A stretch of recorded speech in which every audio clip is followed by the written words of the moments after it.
가 있었습니다.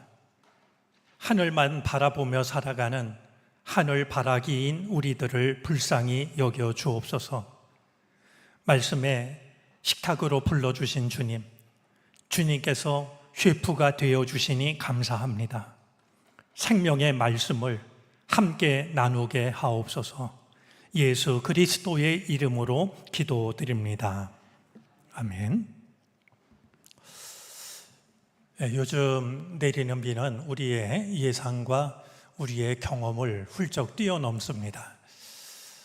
장마 기간 내내 내릴 비가 하룻밤 사이에 내리는, 하루 사이에 내리는 이런 초유의 일들을 우리가 경험을 합니다.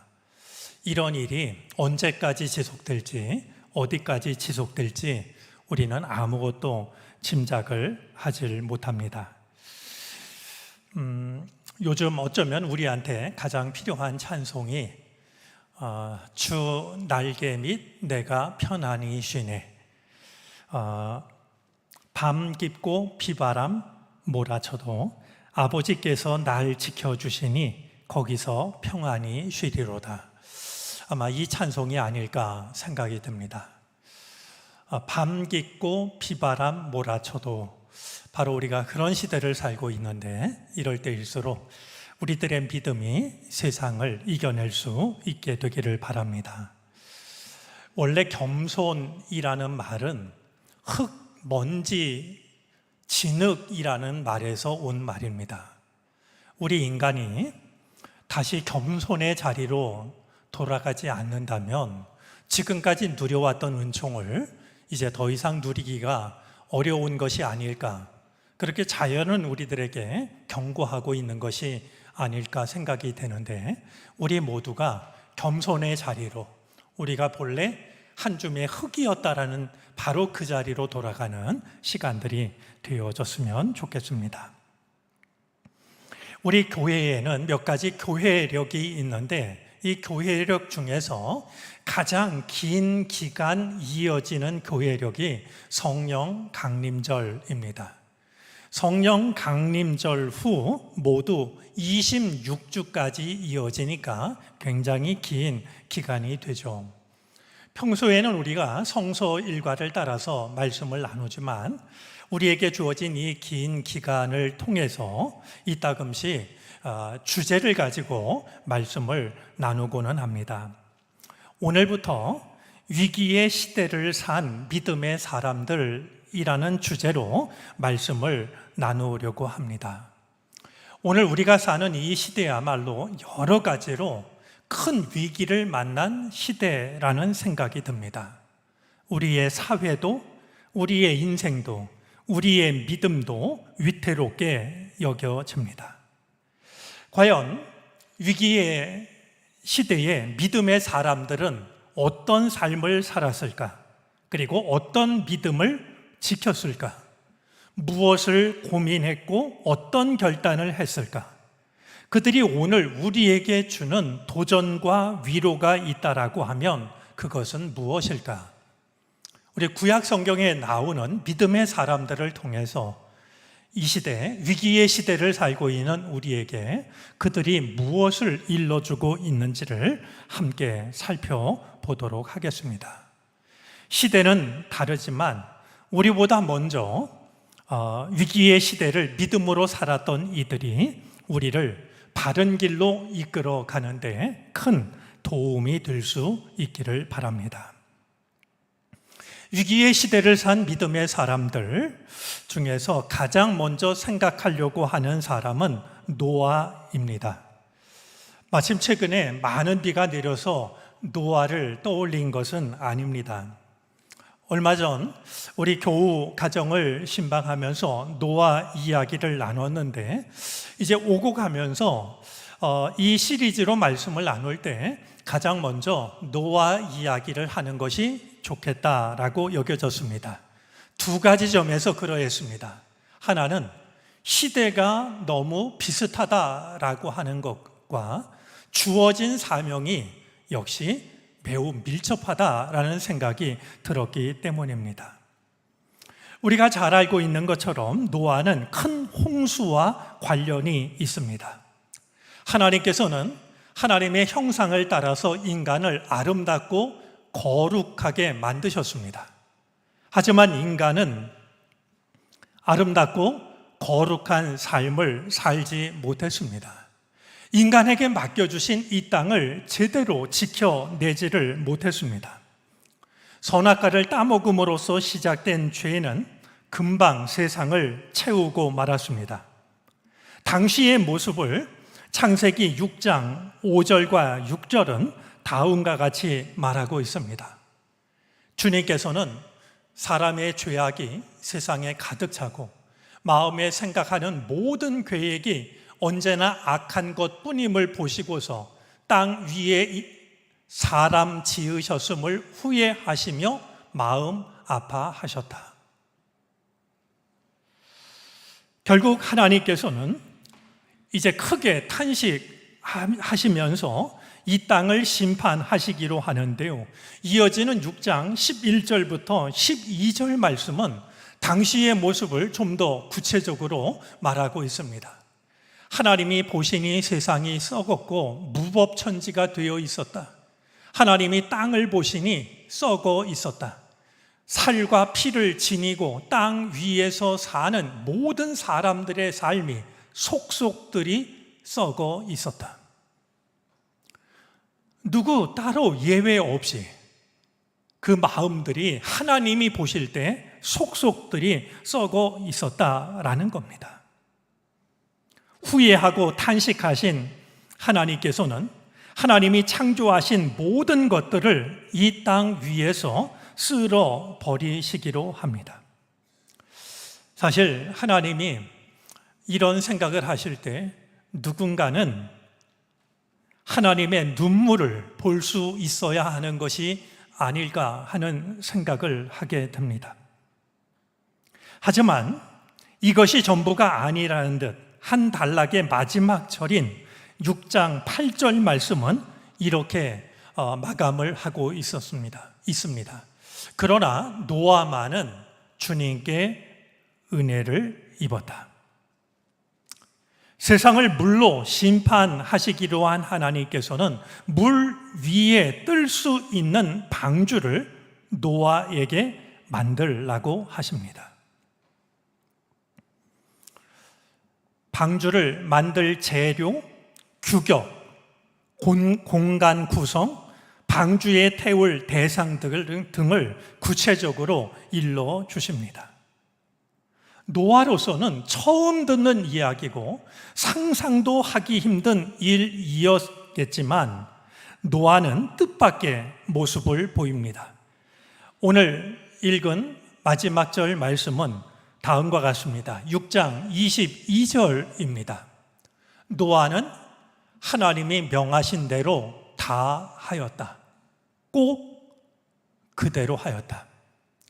믿음이라고 하는 것은 내가 할 수 있는 것을 혹은 이해할 수 있는 것을 하는 것이 아닙니다.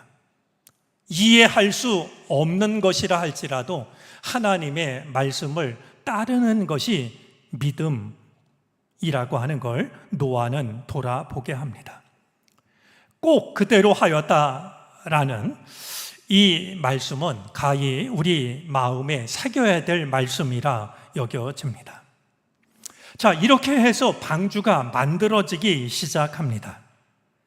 방주를 만드는 노아가 과연 오늘 이 시대를 살아가는 우리에게 주는 중요한 메시지가 있다면 그것은 무엇일까? 오늘은 그것을 살펴보려고 합니다. 먼저 이 노아가 우리들에게 전해주는 그 가르침 중에는 순종에는 마감 시간이 따로 없다라고 하는 것이 있습니다. 무슨 얘기일까 생각하실지 모르겠는데요. 우리가 이 노아 방주 이야기를 대하면서 먼저 좀 확인하고 싶은 게 있습니다. 노아는 몇 년 동안이나 방주를 만들었을까요? 노아는 얼마 동안 방주를 만들었을까요? 사실은 우리 성경에는 그런 기록이 없습니다. 노아가 몇 년 동안 방주를 만들었다. 이런 기록을 성경 어디에서도 찾아볼 수가 없는데요. 그러나 짐작해 볼 만한 근거는 있습니다. 창세기 5장 32절에 의하면 노아가 셈과 함과 야벳 세 아들을 낳았을 때가 500살이 지났을 때였습니다. 홍수가 나기 시작했을 때 하나님께서는 노아에게 노아의 아내와 세 아들과 며느리를 방주에 태우게 하십니다. 그런데 홍수가 난 때를 두고서 창세기 7장 6절은 이렇게 밝히고 있습니다.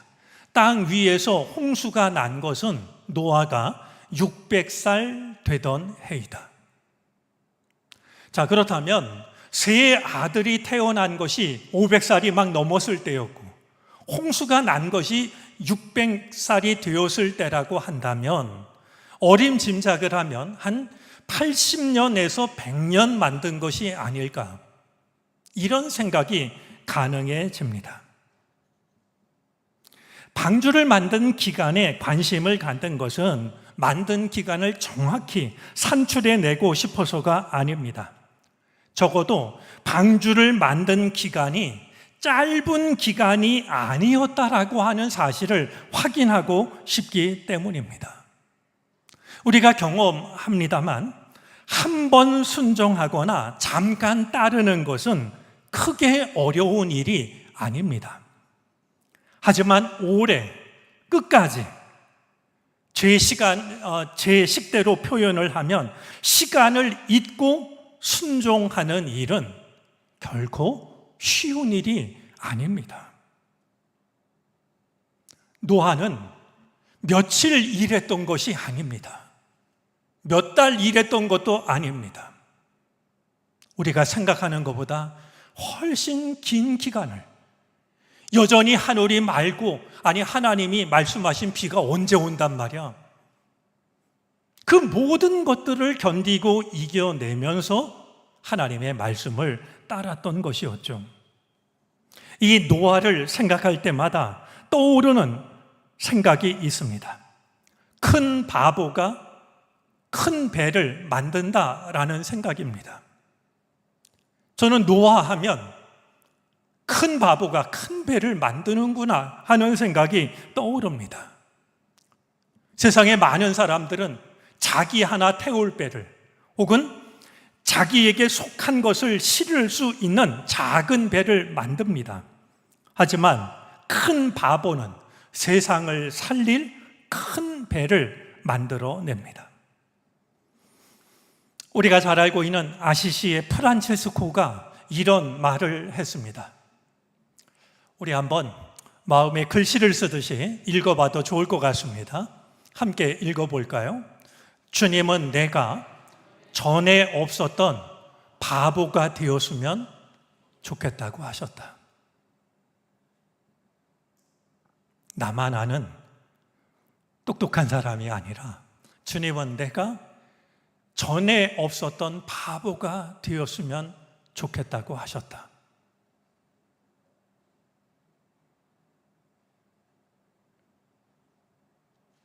도호티라는 분이 남긴 글도 함께 읽어보면 좋을 것 같습니다. 세상에는 바보들, 그리스도를 위한 바보들이 필요한 것 같다. 지구상을 변화시켜 온 사람들은 그런 바보들이기 때문이다. 그리스도를 위한 바보들이 필요한 것 같다라고 말하고 있습니다. 노아가 그런 사람이었습니다. 방주와 관련해서 또 한 가지 관심이 가는 부분이 있습니다. 과연 이 방주는 어떻게 홍수를 견딘 것일까요? 노아와 가족들과 동물들이 모두 방주로 들어간 지 7일이 지났을 때부터 홍수가 땅을 뒤덮기 시작을 합니다. 40일 동안 밤낮으로 비가 쏟아져 내렸습니다. 며칠만 비가 와도 온 세상이 물난리를 겪는데 밤낮으로 40일을 비가 왔으니 온 세상이 물에 잠길만 했습니다. 그러나 하늘에서 홍수의 문만 열렸던 것이 아닙니다. 7장 11절에 의하면 땅속 깊은 곳에서는 큰 샘들이 모두 터졌습니다. 결국 19절에 의하면 하늘 아래에 있는 모든 높은 산들이 다 물에 잠길 정도였습니다. 이렇게 온 세상을 잠근 물은 150일 동안이나 땅을 뒤덮습니다. 이 엄청난 홍수를 방주는 어떻게 견뎠을까요?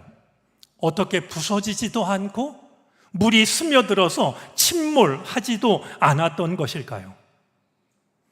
하나님께서 노아에게 일러주신 배의 설계도가 완벽했던 것일까요? 잣나무와 역청 등 재료가 훌륭했을까요?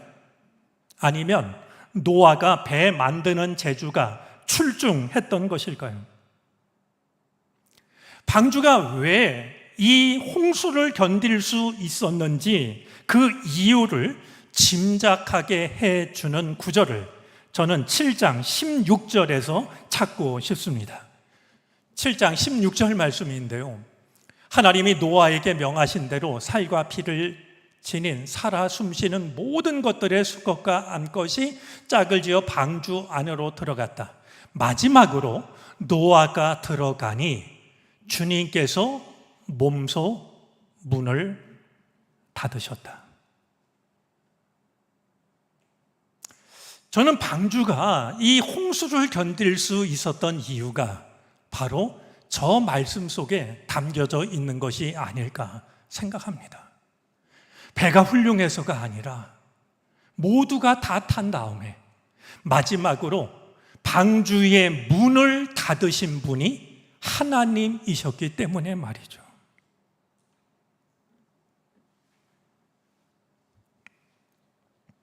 우리는 많은 일들을 내가 시작하고 내가 마치려고 합니다. 하지만 오늘 말씀을 보면 내가 다 하려고 하는 일은 어리석기도 하고 위험한 일이기도 합니다. 우리는 다 할 수도 없고 다 할 필요도 없습니다. 우리는 최선을 다할 뿐 그 결과를 하나님께 맡기는 것이 필요합니다. 결과를 하나님께 맡길 때에 세상이라는 바다를 지나가는 우리의 믿음이라는 배는 파손되지도 않을 것이고 침몰 당하지도 않게 될 겁니다. 마지막 문을 내가 닫는 것이 아니라 하나님이 닫으시도록 하나님께 맡기는 것이 필요합니다. 방주와 관련해서 살펴보고 싶은 한 가지가 더 남아 있습니다. 노아가 만든 방주를 살펴보면 다른 배와 다른 점이 있습니다. 매우 중요한 차이점입니다. 배라면 당연히 갖추고 있어야 할 것들이 보이지가 않습니다. 그 대표적인 것이 돛과 노와 닻입니다. 노아가 만든 방주에는 돛과 노와 닻이 없습니다. 돛은 방향을 결정하고 노는 속도를 결정하고 닻은 가고 서는 것을 결정합니다. 이것은 배에 있어서는 필수적인 것들입니다. 배에 이것이 없다는 것은 치명적인 약점이나 결함일 수 있습니다. 하지만 노아의 배에는 이것이 보이지 않습니다. 이것이 의미하는 바가 무엇일까요? 세상을 이기는 믿음이라고 하는 것은 삶의 방향, 삶의 속도, 가고 서는 것, 그것을 하나님께 맡길 때 가능하다라고 하는 것을 일러주는 것 아닐까요? 중요한 것은 내가 결정하고 내가 결정한 것을 하다가 문제가 생기면 그때서야 마치 뒤치다꺼리를 하나님께 부탁하듯이 하나님을 찾는 것은 올바른 믿음일 수 없습니다. 오히려 내 삶의 방향, 내 삶의 속도, 가고 서는 것, 그것을 맡기는 것이 믿음이 됩니다. 노아의 방주는 지금 내 삶의 방향과 내 삶의 속도와 가고 서는 것을 결정하는 것이 무엇인지를 돌아보게 합니다. 언젠가부터 노아의 방주는 이 땅의 교회를 상징한다라고 여겨졌습니다. 우리 교회가 구원의 방주가 되게 해달라고 하는 기도는 간절하기도 하고 자연스럽기도 합니다. 얼마든지 공감이 되고 은혜가 됩니다. 어거스틴은 방주에 정한 동물과 부정한 동물이 함께 탔다는 점에서 오늘의 교회를 상징하고 있다라고 이해하기도 했습니다. 교회는 거룩한 사람만 모이는 것이 아니라 정한 동물과 부정한 동물이 함께 이 홍수를 지나듯이 그렇게 함께 모이는 곳이라는 이해가 의미 있다라고 여겨집니다. 방주를 교회로 이해할 때 언젠가 소개했던 반칠한 시인의 한 구절은 더욱 마음 아프게 다가옵니다. 반칠한 시인이 우리들의 타이타닉이라는 시에서 이렇게 노래한 적이 있습니다. 침몰하고 있는 배를 구명정일 거라고 철석같이 믿으면서 철석, 안심하고 가라앉는 종교를 보았느냐. 지하철에서 저 구절을 읽다가 혼자 얼굴이 화끈거려서 당황했던 기억이 새롭습니다. 침몰하고 있는 배를 구명정일 거라고 철석같이 믿으면서 철석, 안심하고 가라앉는 종교를 보았느냐. 이 시의 부제는 속도에 관한 명상이었습니다. 시인은 가라앉는 배만 본 것이 아니라 가라앉는 속도까지도 바라보고 있었던 것입니다. 방주가 교회를 나타내느냐 하는 것보다도 더 중요한, 그리고 더 먼저 가져야 할 관심이 한 가지 있습니다. 왜 하나님께서는 노아를 선택하셨을까? 왜 노아에게 방주를 만들게 하셨을까 하는 관심입니다. 왜 노아였을까? 그 이유가 오늘 본문 9절 속에 담겨져 있습니다. 노아의 역사는 이러하다. 노아는 그 당대에 의롭고 흠이 없는 사람이었다. 노아는 하나님과 동행하는 사람이었다.